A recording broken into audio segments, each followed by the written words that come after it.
75 years ago, a ray of light shone down on the darkest place on Earth. The Soviet army liberated Auschwitz, where more than 1 million prisoners died at the hands of the Nazi regime.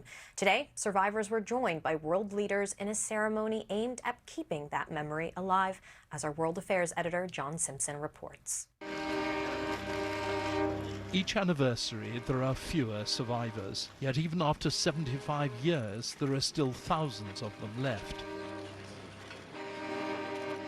Soon after dawn today, Igor Malitsky, prisoner number 188005, took part in a ceremony at the wall where tens of thousands were shot. Nowadays, Auschwitz is protected and restored, so the world won't forget the terrible things that happened here.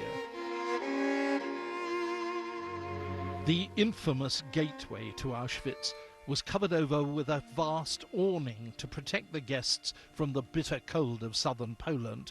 Royalty, world politicians, though no British ministers among them, religious leaders, but above all, the survivors themselves. Many proudly wore the blue and white stripes of the pyjamas which the Auschwitz inmates were forced to wear.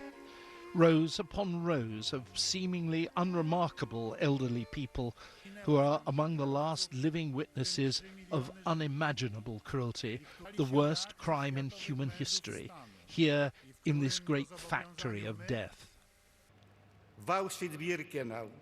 In Auschwitz-Birkenau, I remember naked women driven in trucks from the barracks to the gas chamber. I can hear them screaming. I can hear it in my subconscious when I remember those events. As another speaker noted, nothing was done to stop the slaughter.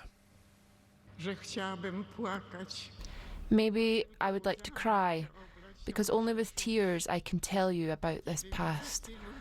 I hope you will all try to preserve the memory of this place and other sites where innocent people died. I hope you'll bear this responsibility so that this terrible thing will never happen again.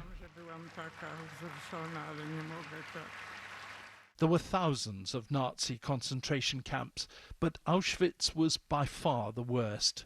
1.3 million people were brought here, and 1.1 million of them died. The plan was to use industrial methods to wipe out the Jewish people. Understandably, many ex-prisoners are reluctant to come back.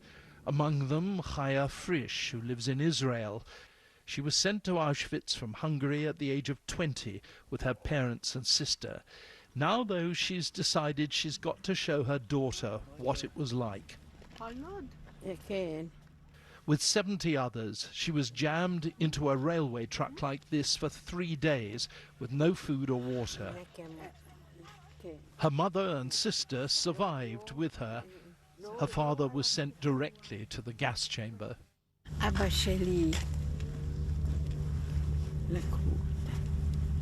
father, they took her father. He said that the father was the not right side, and that's it. They didn't see him anymore. Tonight, after the gathering at the Auschwitz gateway, the guests went out and walked along the railway line, where Dr. Joseph Mengele, the so-called angel of death, had once decided which of the new arrivals should live or die. They placed candles at the monument.